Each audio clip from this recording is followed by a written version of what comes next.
ಈ ಲಜ್ಜೆಗೆಟ್ಟ ಕಾಂಗ್ರೆಸ್ ಸರ್ಕಾರ ಬೆಳಗಾವಿಯ ಚಳಿಗಾಲದ ಅಧಿವೇಶನ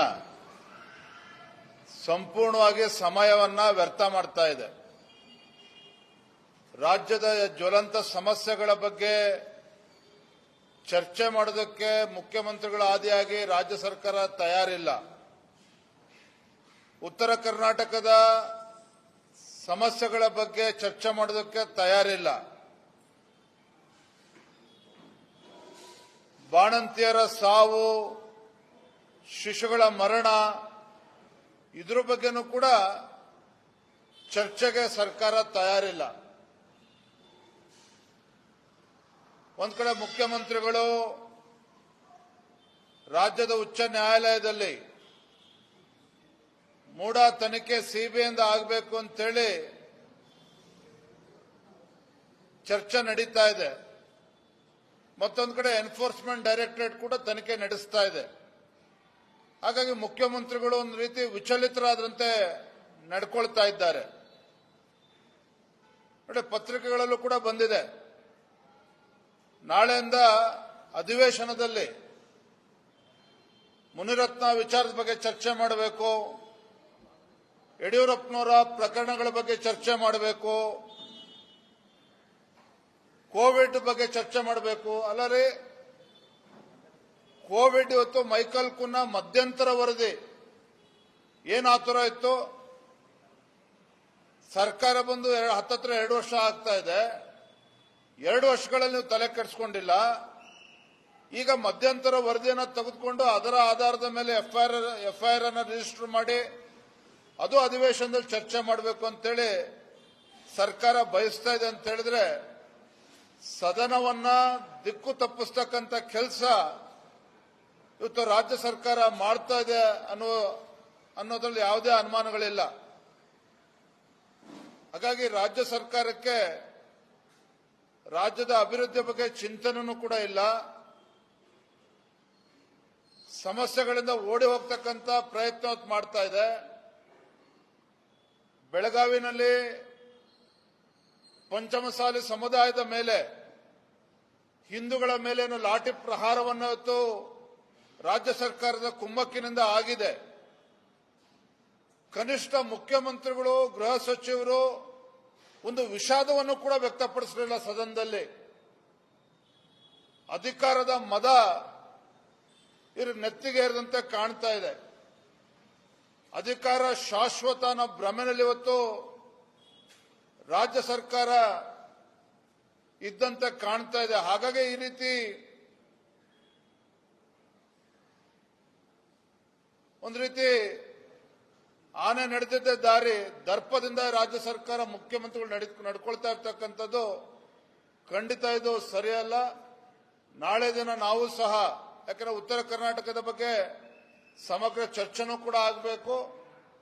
ಹಾಗಂತ ಇವರ ಒಂದು ರಾಜಕೀಯ ಪ್ರೇರಿತ ತನಿಖೆಗಳಿಗೆ, ಇವರ ದಬ್ಬಾಳಿಕೆಗಳಿಗೆ ಹೆದರ್ಕೊಂಡು ಓಡೋಗ್ತಕ್ಕಂಥ ಪ್ರಶ್ನೆ ಇಲ್ಲ. ಏನೇ ಬಂದರೂ ಕೂಡ ಅದನ್ನು ಧೈರ್ಯವಾಗಿ ಎದುರಿಸ್ತೇವೆ. ಆದರೆ ರಾಜ್ಯ ಸರ್ಕಾರ ತನ್ನ ಜವಾಬ್ದಾರಿಯನ್ನು ಮರೆತು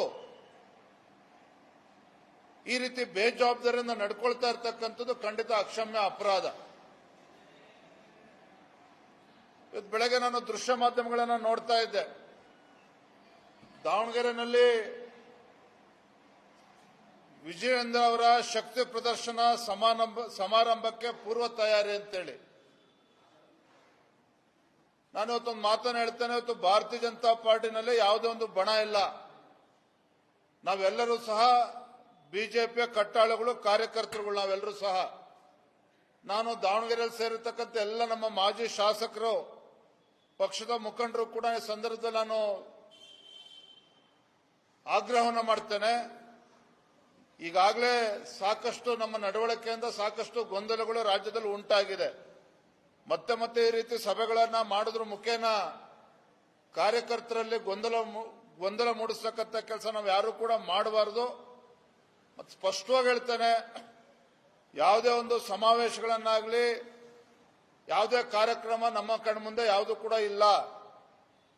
ಈ ರೀತಿ ಕಪೋಲ ಕಲ್ಪಿತ ವಿಚಾರಗಳಿಗೆ ಯಾರು ಕೂಡ ಕಿವಿಯನ್ನ ಕೊಡಬಾರ್ದು, ಯಾವುದೇ ಒಂದು ಸಭೆಗಳನ್ನು ಕೂಡ ಮಾಡಬಾರ್ದು ಅಂತೇಳಿ ಈ ಸಂದರ್ಭದಲ್ಲಿ ತಮ್ಮ ಮುಖೇನ ನಮ್ಮೆಲ್ಲ ಮಾಜಿ ಶಾಸಕರುಗಳಿಗೆ, ಪಕ್ಷದ ಮುಖಂಡರಿಗೆ ನಾನು ಈ ಸಂದರ್ಭದಲ್ಲಿ ಹೇಳೋದಕ್ಕೆ ಇಚ್ಛಪಡ್ತೇನೆ. ಮಾಡಲಿ ನಾವು ತಯಾರಿದ್ದೇವೆ.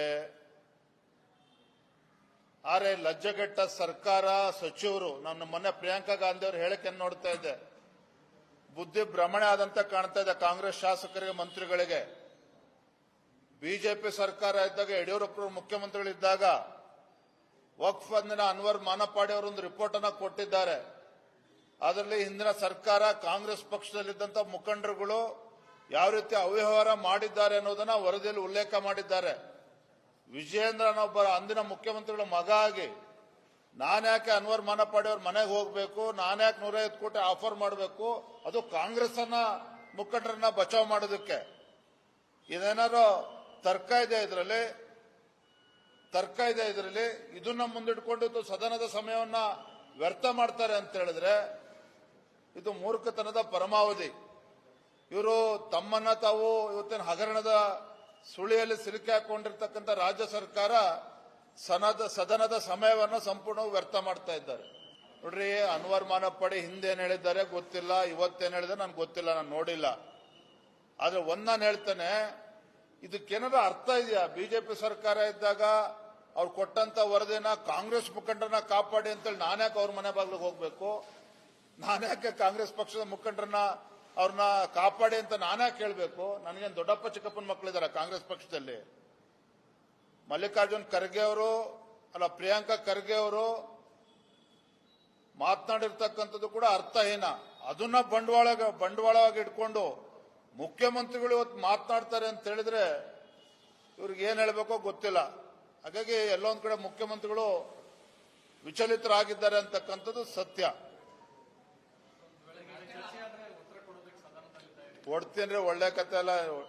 ಇವ್ರೇನೋ ಕಪೋಲ ಕಲ್ಪಿತ ಕತೆಗಳನ್ನ ಸೃಷ್ಟಿ ಮಾಡಿಕೊಂಡು ವಿರೋಧ ಪಕ್ಷದವ್ರನ್ನ, ವಿಜೇಂದ್ರನ ಹೆಣಿಬಹುದು ಅಂತಕ್ಕಂಥ ಭ್ರಮೆನಲ್ಲಿದ್ದಾರೆ ಅಂತ ಹೇಳಿದ್ರೆ ನಾವು ಕೂಡ ಅವ್ರ ಸವಾಲಿಗೆ ತೊಡೆ ತಟ್ಟಕ್ಕೆ ತಯಾರಿದ್ದೇವೆ. ಅವರ ಪ್ರಶ್ನೆಗಳ ಉತ್ತರವನ್ನು ಕೂಡ ನಾವು ಕೊಡ್ತೇವೆ. Thank you.